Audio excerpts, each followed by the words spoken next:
Welcome to another screencast in the Introduction to Penetration Testing series.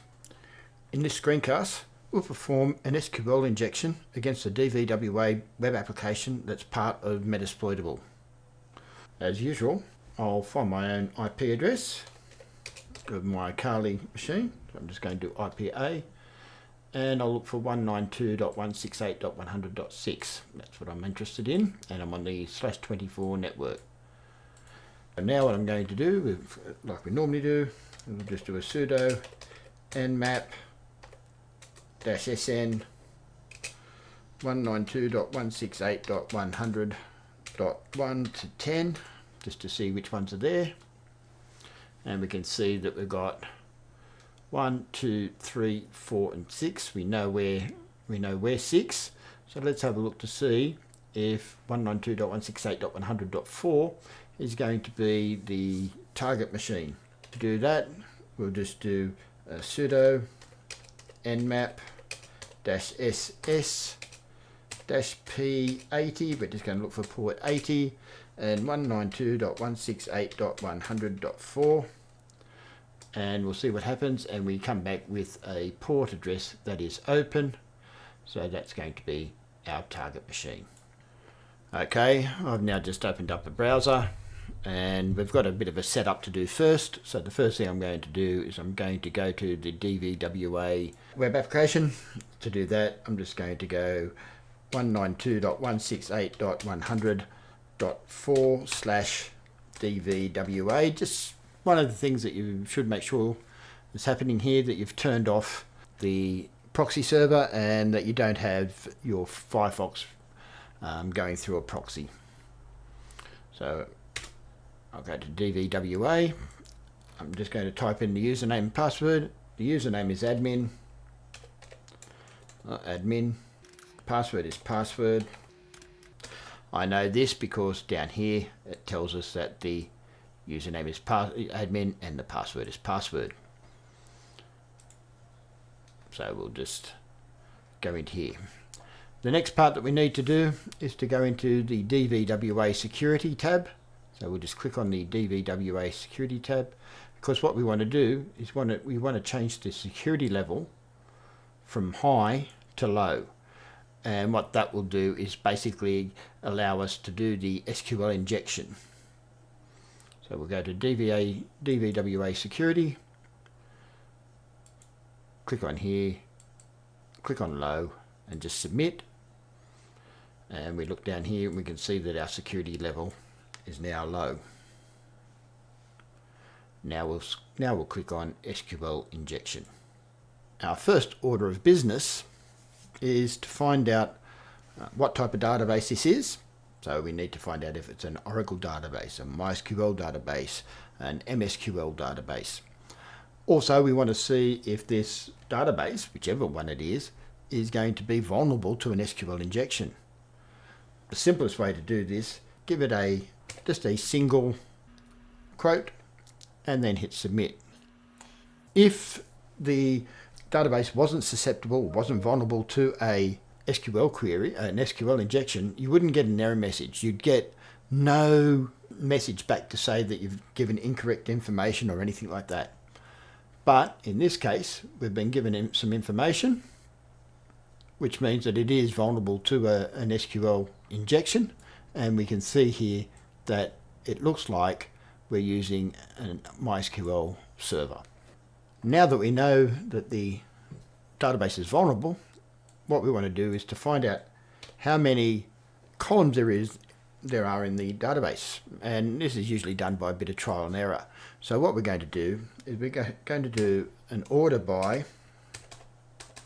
and we're going to order by 5 and put a hash in it. So we just put in, order by 5 hash. Now, so it's a single quote, order by 5 hash. And it's telling us that there's an unknown column in 5. So we know that it's going to be less than 5 columns. So let's change it to 4. And we'll submit that. We can see that it's going to be less than 4. We'll go back. As I said, it is a little bit of trial and error. I'm going to order by 3, and that doesn't work either. So let's go to 2 and submit that. We didn't get a return. So that means to us, that tells us that there are at least 3 columns in this database, 0, 1 and 2. We have our number of columns. Now what we want to do is we want to find the names of the columns. To do that, we do a single quote, union select 1, 2 and hash. And that gives us that we have a couple of columns, ID, first name and surname. So that is a start. Now that we know the names of the columns, let's have a look to see if we can find the name of the actual database. So for this we're going to do our single quote. We're going to do a union select 1, and we're going to go database,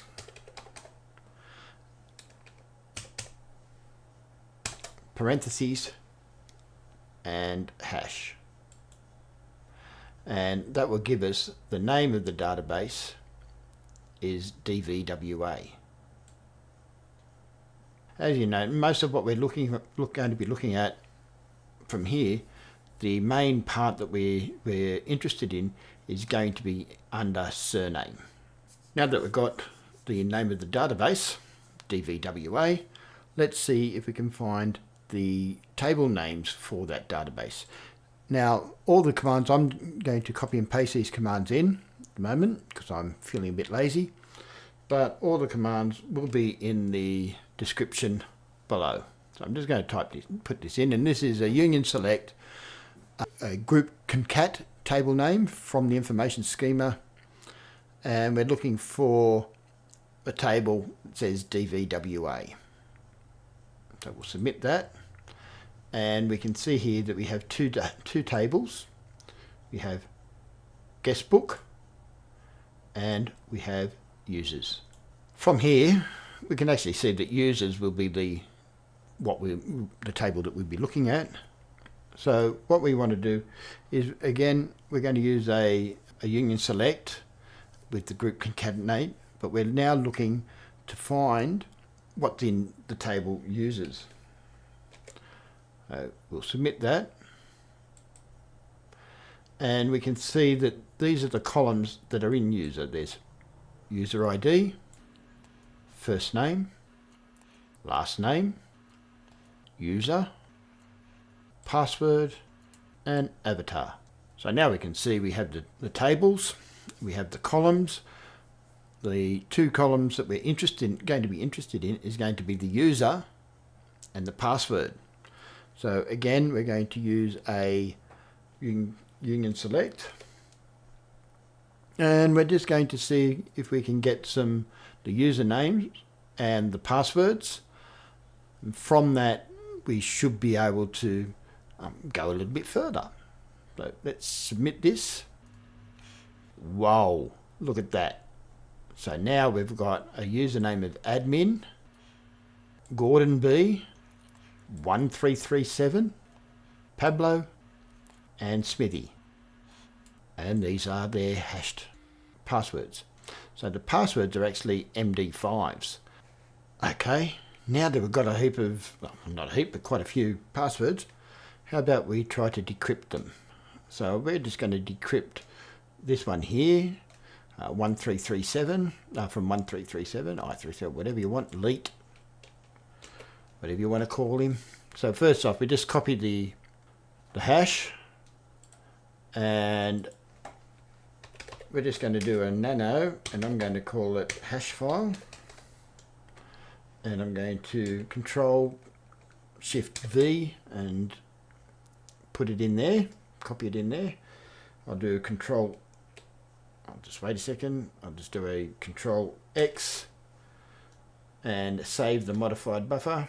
So I've got to say yes, and file name to write to hash files, you can see down the bottom there, I'll say enter. So now what I'm going to do, I'm just going to do a sudo John. Now I'm making sure that I'm in the same directory where I've put my hash file. I'm going to go format equals raw-md5 hash file, and it will go through and we'll see what we get. So the two ways we can do this is, now that we've got this part, we can look down and we can see that we have a password of Charlie. But what we can do is just put in an extra show. Now you can't do this instead of this. You've got to do this one first, and then you can run this, and it actually just looks into the john.pot file and will give us the correct password, and there it is there. That's Charlie. That's Charlie cracked. Okay, so how about we look at another one just to make it fun. So I'll go back and let's do Smithy. So again, we just copy that terminal. We'll nano the hash file, and all we're just going to do is just going to delete all that. Control Shift V, Control X, and yes, and enter. I'm just going to clear the screen, and we do sudo john -- format, and we're doing hash file again, and I'll look at that. Smithy has a password of password. Let's recap on what we've done in this screencast. First off, we checked for the injection vulnerability. We then checked the number of columns that were in the database. After that, we checked the column names. We checked the table names. We checked the column names for the table of interest. In this case, it was username and password. Then we found the usernames and the MD5 hash passwords. Lastly, we decrypted the MD5 hashed passwords using John. And while I'm here, I'm just going to fix up my spelling mistake up here. I did spot it, but I suppose I should fix it up. Okay, so it's all fixed. Well, that's it for this screencast. Stay tuned for more.